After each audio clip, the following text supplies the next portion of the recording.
Hi everybody, welcome to Racing English. My name is Andrew Engberson. Let's get started.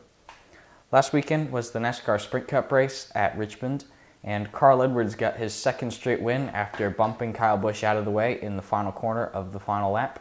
It was certainly the most exciting race I've ever seen at Richmond Raceway, and it's a good omen for the new low downforce aero package. It's not just improving the racing at the 1.5 mile and bigger tracks, but also positively impacts the racing at the short tracks. One of the main storylines heading into the last weekend was Tony Stewart's return. This is his first race back since he fractured a vertebra in a dune buggy crash during the off-season. He came back and could have gone better. He ran around 20th, but he was in no real incidents, and it was a solid return to racing.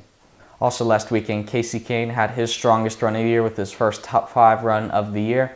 This is a good omen for the future because he's really struggled the past few seasons. And Kasey Kahne's a driver who, when he's on, he's as fast as anybody, but when he's off, he really struggles. Hopefully this can get some momentum going for him and he can return to form. The next race is at Talladega on May 1st. This is going to be one of the most unpredictable races of the year, but if I had to pick a favorite, it'd probably be Dale Earnhardt Jr. His cars are always very fast and he's one of the best restricted plate drivers out there. Last weekend's IndyCar race at Barber had a great finish. Simon Pagenaud earned his second consecutive win after starting on the pole and leading majority of the race. Graham Rahal was mounted a late charge, but while they were racing side by side, Graham Rahal clipped the lap car, and that took off his front wing, and that took him out of contention for the win. Rahal was able to limp home to a second place finish, but Simon Pagenaud took the win. The next race there's a little bit of a break heading into the month of May. The next race is May 14th, the Grand Prix of Indianapolis on the Indy Road Course. Should be an exciting race. That's a really racy track. And Simon Pagenaud won the race there a few years ago, and now he's at the top of his game. So he's my pick to win that race. Also at Barber was the Indy Lights race, and it was exciting for about 2 laps, but then after that it was a 28-lap parade. It goes to show that the Indy Lights cars have too much downforce, and so they can't get close enough to each other, and they really struggle to pass. I think Indy Lights needs to be a place where the cars are a handful to drive. It would sharpen the driver's skills, teach them about racecraft, and all in all make the racing more exciting. I think the best way to do this would be to reduce downforce, because the cars, when the new IL-15s were launched last year, they featured a significant increase in downforce. I think they need to take that back to improve the racing. There was no Formula One race last weekend, but heading into this weekend's Russian Grand Prix, Lewis Hamilton is the favorite because they've raced in Russia twice and Lewis Hamilton has won both times. He's had bad luck in the first 2 races, and I think it's going to be difficult to hold back a determined Lewis Hamilton. And also at Richmond was NASCAR Xfinity Series. Dale Earnhardt Jr. got his first Xfinity win in 6 years, and it brings up a good point about Sprint Cup drivers running the Xfinity Series, because people always get frustrated when Kyle Busch runs the Xfinity races and he wins all of them and he dominates.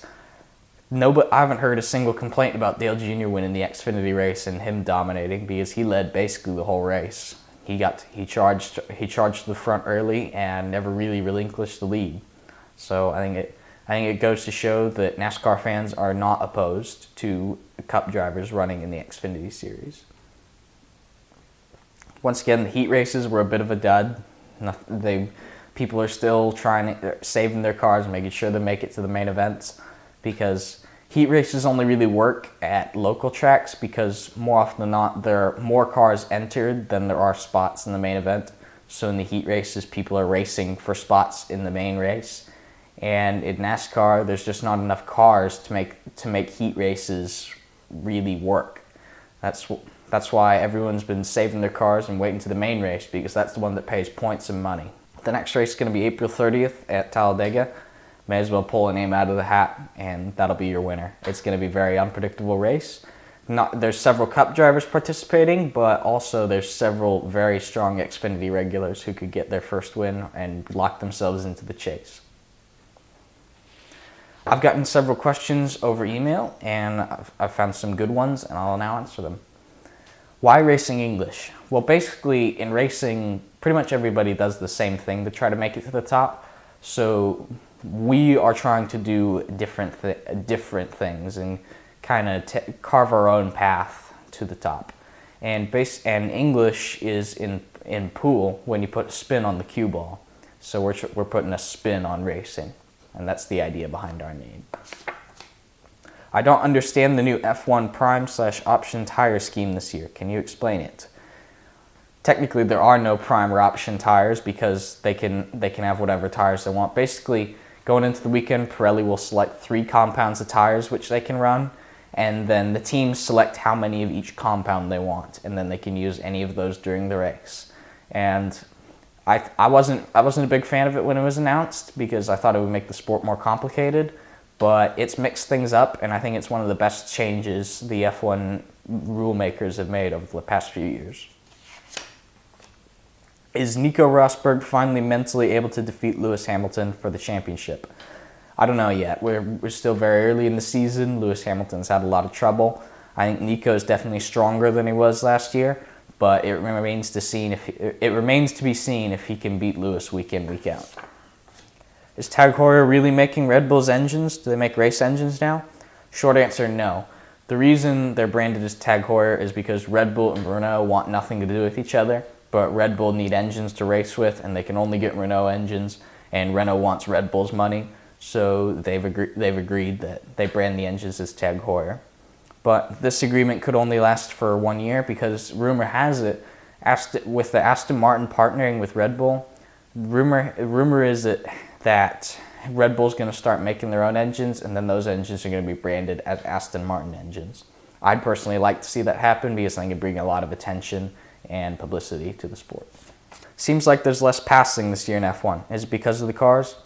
I think so. I think the cars have exactly the wrong amount of downforce. They either need more so they can follow each other close, or so they have more grip in traffic, or they need less so they can follow closer.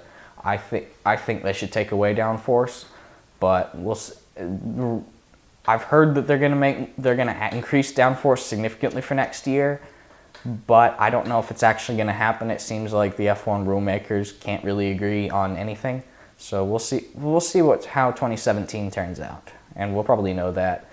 It seems like there's been a lot of meetings lately, so I think we'll have a definitive answer on what they're going to do with the rules in the next few weeks. You tweeted the lug nut situation in NASCAR is this simple. If you put 4 on, you might lose. If you put 5 on, you will lose. What I mean by this is in NASCAR, up until the last race, up until this race actually, NASCAR did not require that the teams put on all 5 lug nuts. So every stop they'd be putting on 4, and sometimes if it was a late race restart, they'd only put on 3. This was to gain time in the pits, obviously. It ran the risk of a loose wheel, but it saved about a second on each pit stop. So basically, what I mean is, if you put 4 on, you might lose because you risk having a loose wheel. But if you put 5 on, you lose so much time, you'll never be able to make it up. But it is kind of a moot point now because now NASCAR requires that they have 5 lug nuts again. You tweeted, "Thank you NASCAR for this. Thank you NASCAR. This aero package is sweet. What's so great about it? It's just improved the racing in general. It's allowed them because NASCAR race cars do not have very sophisticated aerodynamics, but they go so fast that the air is very thick, so they are very aero dependent. And reducing the downforce allows them to follow closer, and therefore it improves the racing. And I think it shows. The races have been a lot more exciting this year." That's the end of the Q&A. Thank you very much for watching. Bye.